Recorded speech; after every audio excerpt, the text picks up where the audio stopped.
Sizlar bilan yana Muhammadjonov. Sizlar bilan bugun Instagramda trendda bo'lgan videoni yasashni o'rganamiz.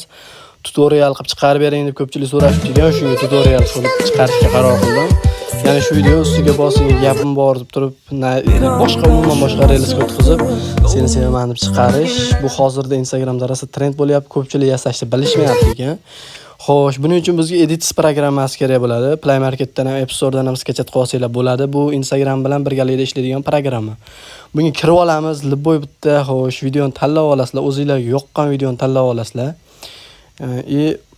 Misol men mana shu videoni oladigan bo'lsam, hozir o'chirib tashlab turamiz va mana oddiy mana shu videoni oladigan bo'lsam, shunga qo'shmoqchiman o'sha videoni. Buning uchun pastda mana element degan yozib turibdi. Ana shuni bosasizlar, xohlasanglar akkaunt qo'yib qo'ysanglar bo'ladi. Akkaunt ustiga bossa, o'sha akkauntga kirib ketadigan qilib qo'ysanglar bo'ladi. Xohlasanglar reels hozirlarga reelsini ko'rsatib beraman.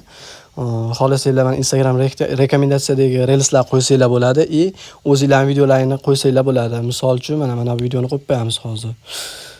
Xo'p, buni xohlagan shakllarga keltirib, kichkinlashtirib, kattalashtirib qo'yib qo'ysanglar bo'ladi. Mana shu holatda joylab turib yozib Instagramga qo'yganlaringda ana shu o'rtaga bossa, aynan o'sha reelsga o'tadigan bo'ladi. Buning uchun mana export bosiladi.